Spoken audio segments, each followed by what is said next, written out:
آج کی اس نشست کا جو پیغام میں آپ تک پہنچانا چاہتا ہوں وہ پہنچ سکتا ہے۔ جو قرآن مجید کی آیت مبارکہ میں نے پڑھی سورہ الاعراف سے، ایک لمبی آیت مبارکہ ہے، اور وہ آیت مبارکہ جسے آپ یوں کہیں براہ راست رب ذوالجلال کے کلام میں نعت مصطفیٰ۔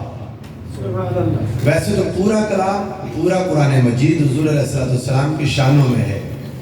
قرآن مجید میں آقا علیہ السلام کی فضائل، شمائل، خصائل، حضور کے مقام، مرتبے سب کچھ بیان ہوا۔ کچھ آیات وہ ہیں جو براہ راست آقا کی شانوں کا بیان کرتی ہیں۔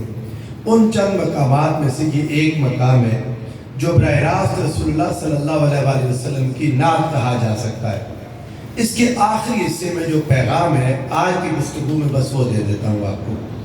اللہ تعالیٰ نے حضور علیہ السلام کی شانیں بیان کرنے کے بعد فرمایا، یہ جو الذین یتبعون الرسول النبی الامی الذی یجدونہ مکتوبا عندہم فی التوراۃ والانجیل یأمرہم بالمعروف وینہاہم عن المنکر ویحل لہم الطیبات ویحرم علیہم الخبائث وَيَدَعُ عَنْهُمْ إِسْرَهُمْ وَالْأَغْلَالَ الَّتِي كَانَتْ عَلَيْهِمْ۔ یہاں تک یہ پوری حضور علیہ السلام کی نعت ہے۔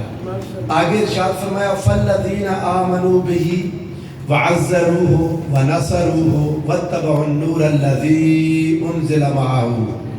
فرمایا پس وہ لوگ جو حضور علیہ السلام پر ایمان لائے، میرے ساتھ مل کر بولیے گا، پہلی چیز کیا؟ آقا علیہ السلام پر ایمان لائے، وَعَزَّرُوهُ، حد سے بڑھ کر رسول اللہ صلی اللہ علیہ وسلم کی عزت کرتے رہے، وَنَصَرُوهُ، رسول اللہ صلی اللہ علیہ وسلم کی نصرت مدد کرتے رہے، وَاتَّبَعُوا النُّورَ الَّذِي أُنزِلَ مَعَهُ، اور رسول اللہ صلی اللہ علیہ وسلم کے ساتھ اترنے والے نور کی پیروی کرتے رہے۔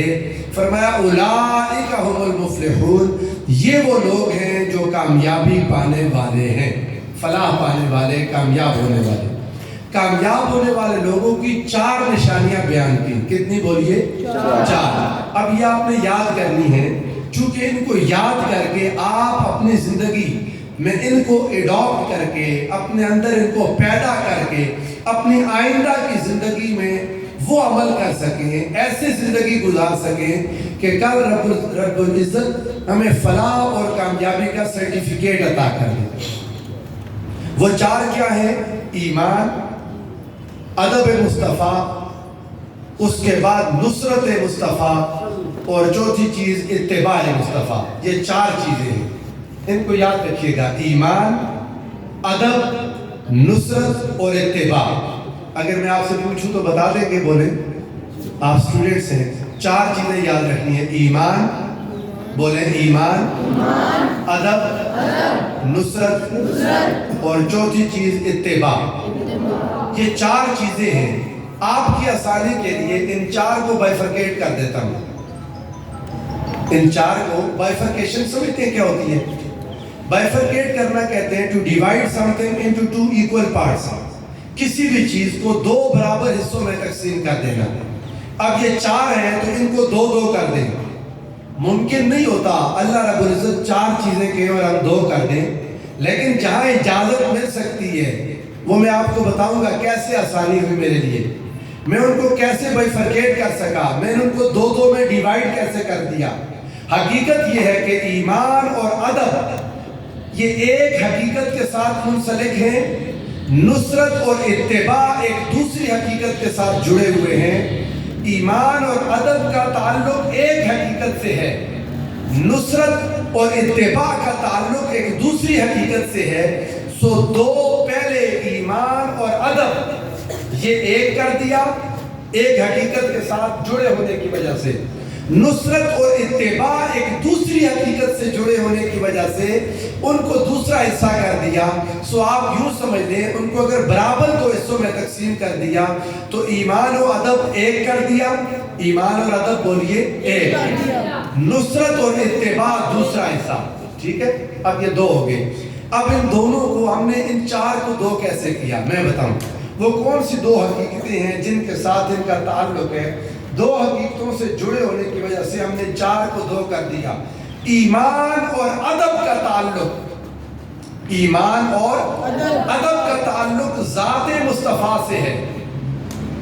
ایمان اور ادب کا تعلق بولیے ذات رسول اللہ صلی اللہ علیہ وآلہ وسلم سے، آقا علیہ السلام کی ذات سے ہے۔ ایمان اور ادب دونوں کا تعلق۔ ایمان کہتے ہیں رسول اللہ پر اعتماد کرنا، ایمان نام ہے آقا پر اعتماد کرنے کا، ایمان نام ہے رسول اللہ کی ہر بات کو بغیر دیکھے مان لینے کا، ایمان نام ہے اس چیز کا کہ مصطفیٰ جو بھی کہیں حضور پر ہمیں اعتماد ہے۔ اعتماد مصطفیٰ کا دوسرا نام ہے ایمان۔ حضور علیہ السلام پر اعتماد، حضور علیہ السلام پر اعتماد۔ اب دیکھیں کہ قرآن مجید جب شروع ہوا اللہ نے فرمایا ذالک الکتاب لا ریب فیہ، یہ وہ کتاب ہے جس میں کوئی شک نہیں ہے۔ کتاب تو بھی شروع ہوئی ہے، الف لام میم ذالک الکتاب، تو شروع ہے کہ یہ وہ کتاب ہے جس میں شک نہیں۔ یا اللہ یہ تو تب پتہ چلے گا نا جب پوری کتاب پڑھیں گے، پوری کتاب پڑھیں گے تو پتہ چلے گا کہ اس کتاب میں شک ہے یا نہیں۔ تو یا اللہ یہ آیت تو آخر میں ہونی چاہیے تھی، شروع میں یہ وہ کتاب ہے جس میں شک نہیں۔ فرمایا لوگوں اس لیے آغاز میں لگا دیا، بتانا یہ چاہتا ہوں ایمان کا آغاز یہ ہے مصطفیٰ جو بھی کہیں ان پر اعتماد کرنا ہے۔ رسول اللہ کی بات کو ایکسپیریمنٹ سے نہیں گزارنا، رسول اللہ کی بات کو مشاہدے سے نہیں گزارنا کہ ہم دیکھیں گے تو مانیں گے، ہم تجربہ کریں گے۔ جو سائنٹیفک طریقہ کار ہے نا آپ کا، پہلے اس میں آپ اس کو پورا سائنٹیفک طریقہ کار میں جب مشاہدہ کر لیتے ہیں تب مانتے ہیں۔ فرمایا مشاہدہ نہیں کراؤں گا، ایمان کی شرط اول یہ ہے مصطفیٰ جو کہیں مان لو، مصطفیٰ جو کہیں الذین یؤمنون بالغیب۔ اگلی آیت میں فرمایا وہ جو غیب پر ایمان رکھتے ہیں۔ غیب کا ایمان کیا ہے؟ جو کچھ نہیں دیکھا اسے مان لینا، جو کچھ نہیں دیکھا بولیے اسے۔ ہم نے جنت دیکھی ہے، مانتے ہیں یا نہیں؟ ہم نے دوزخ دیکھی ہے، مانتے ہیں یا نہیں؟ مانتے ہیں۔ ہم نے فرشتے دیکھی ہیں، مانتے ہیں یا نہیں؟ مانتے ہیں۔ ہم نے اللہ کو دیکھا ہے، مانتے ہیں یا نہیں؟ یہ ساری چیزیں دیکھے بغیر کیوں مانتے ہیں؟ دلیل کیا ہے؟ جس چیز کو دیکھا ہی نہیں، جس چیز کو سنا ہی نہیں، جس کو ساری زندگی نہیں دیکھا نہ دیکھ سکتے ہیں، اس کے باوجود مان رہے ہیں۔ وجہ یہ ہے ہمیں مصطفیٰ کریم پر اعتماد ہے۔ جنت ہے اس لیے کہ مصطفیٰ نے کہا ہے، دوزخ ہے اس لیے کہ آقا نے فرمایا ہے، ملائکہ ہے کیوں؟ اس لیے کہ حضور نے فرمایا ہے، اللہ ہے کیوں؟ مصطفیٰ نے فرمایا کہ ہے۔ ہم کیوں مانتے ہیں؟ اس لیے کہ رسول اللہ نے فرما دیا۔ ایمان نام ہی محمد مصطفیٰ پر اعتماد کا ہے۔ اگر ایمان کے لیے آپ کو کوئی سنونیم چاہیے ہو، آپ کہیں جی ایمان کا مترادف، سنونیم سمجھتے ہیں نا؟ بولے مترادف ہوتا ہے، سنونیم کیا ہوتا ہے بولیے؟ مترادف کیا ہوتا ہے؟ ہم مانا۔ مترادف کیا ہوتا ہے؟ ہم مانا، جن دو لفظوں کا ایک ہی میننگ ہو۔ اب آپ دیکھیں ایمان کا ہم مانا لفظ اگر آپ کو دیکھنا ہو وہ ہے اعتماد مصطفیٰ، رسول اللہ پر اعتماد، رسول اللہ پر اعتماد۔ یہ حضور کی ذات پر اعتماد ہے۔ آقا سچے ہیں، آقا کھرے ہیں، میرے مصطفیٰ جانتے ہیں، مصطفیٰ جو فرماتے ہیں وہ حق ہے۔ حضور کی ذات پر اعتماد، اور یہ قائم کروایا، یہ کانفیڈنس ایمان والوں کا، اور رسول اللہ صلی اللہ علیہ وآلہ وسلم پر یہ اعتماد۔ آقا علیہ السلام نے جب پہلے دن دعوت دی کفار کو، جبل ابی قبیس پر کھڑے ہو گئے تو آقا نے کیا فرمایا؟ بتاؤ اگر میں کہوں پہاڑ کے پیچھے سے فوج آ رہی ہے تو مانو گے یا نہیں؟ یعنی مطلب کیا تھا؟ میری ذات پر اعتماد ہے یا نہیں؟ میں جو بھی کہہ دوں مانو گے یا نہیں؟ جو بھی کہہ دوں۔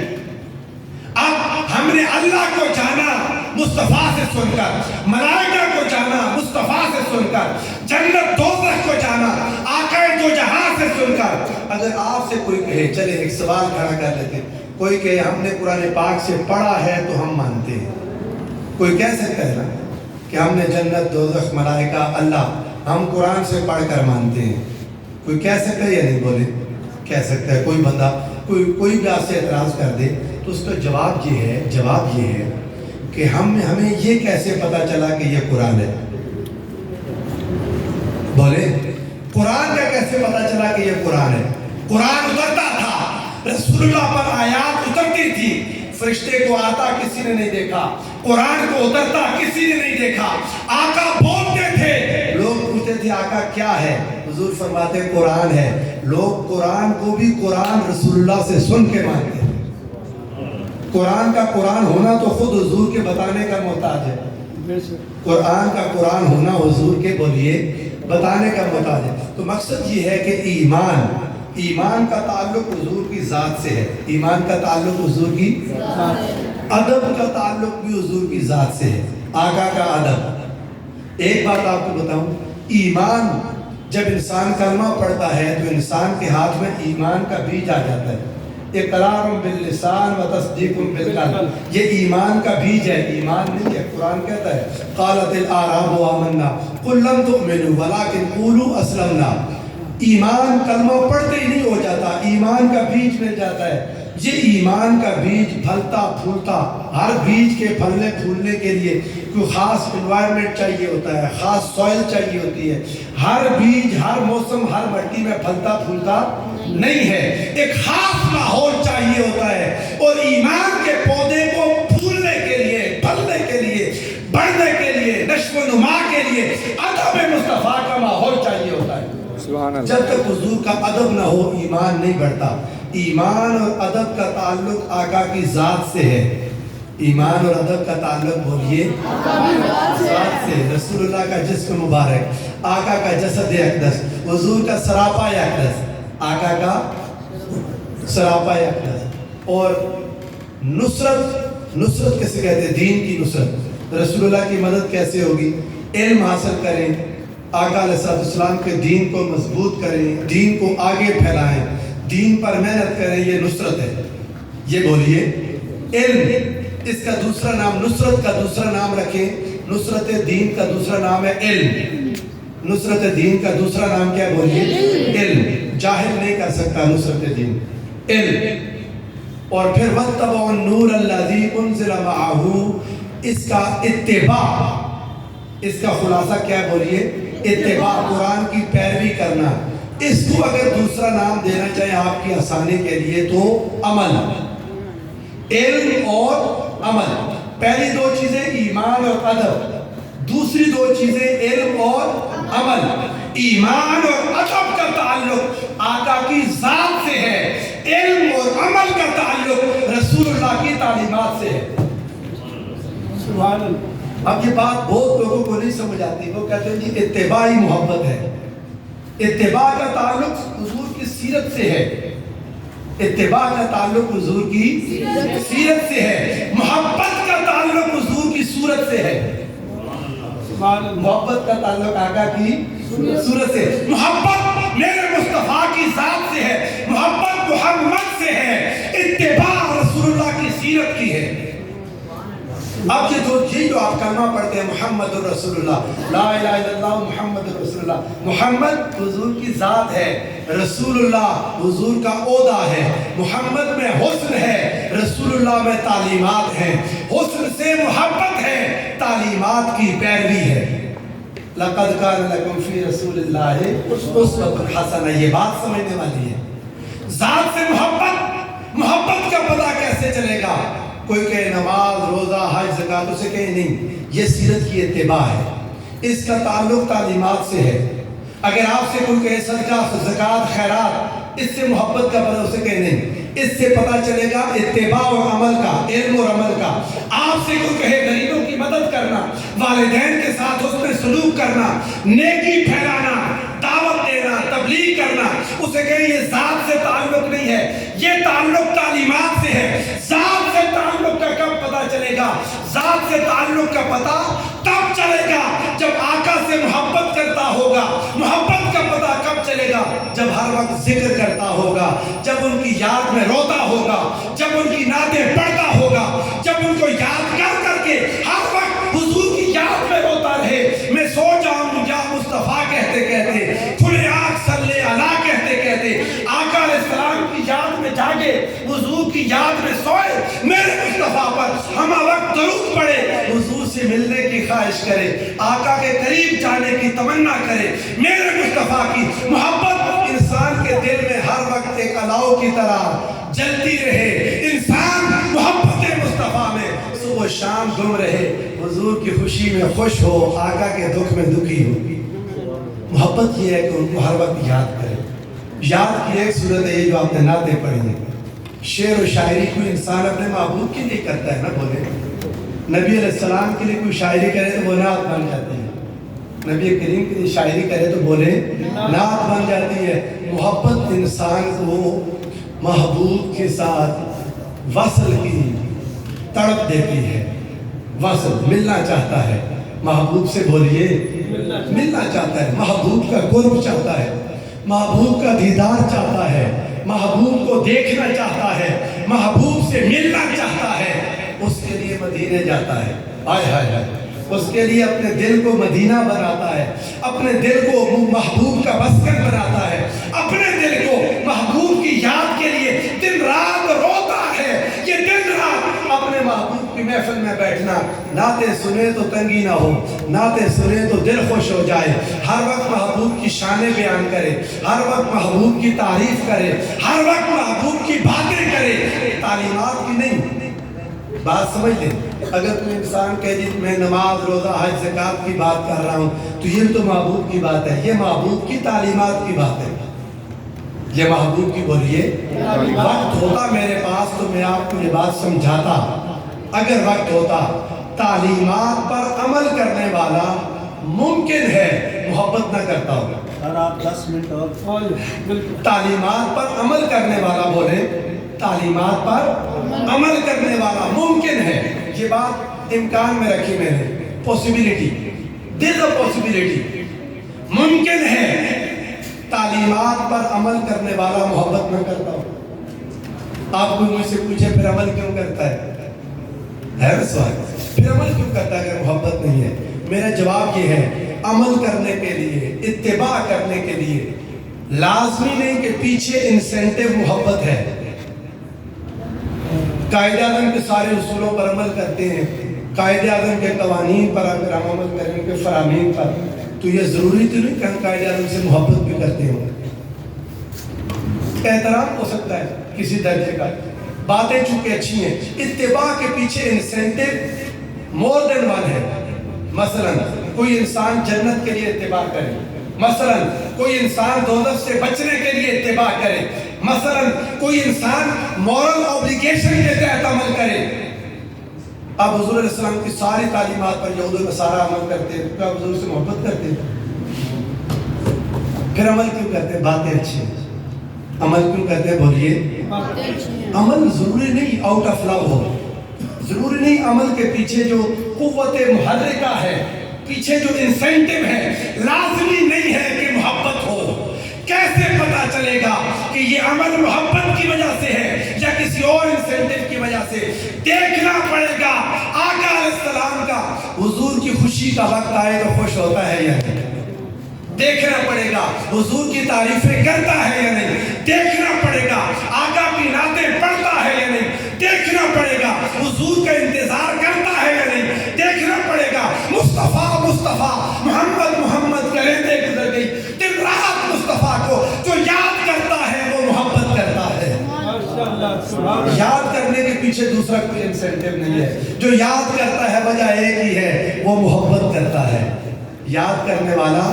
اور یہ بھی ایک بات ہے, اس کے لیے سر سے 10 اور منٹ چاہیے ہوں گے, کہ ممکن ہے محبت کرنے والا عمل میں کمزور ہو, لیتا نہیں ہو, یہ ڈرے نہیں آپ, ممکن ہے محبت کرنے والا عمل میں کمزور ہو. اس چیز کا بھی امکان ہے, میں سمجھا سکتا ہوں, لیکن بس اتنی بات ذہن میں رکھیں, محبت دل کی کیفیت ہے جو انسان کو اپنے محبوب کے لیے بے چین رکھتی ہے. پھر انسان محبوب سے ملنے کے لیے جو مرضی نقصان ہو جائے محبوب کے قریب جانا چاہتا ہے. اللہ نے محبت کا امتحان لیا, محبت کا امتحان لیا. ہائے ہائے ہائے, اتباع اور عمل, علم اور عمل, اس کے سارے دریچے مکہ میں رکھے, محبت کا امتحان مدینہ بنا دیا.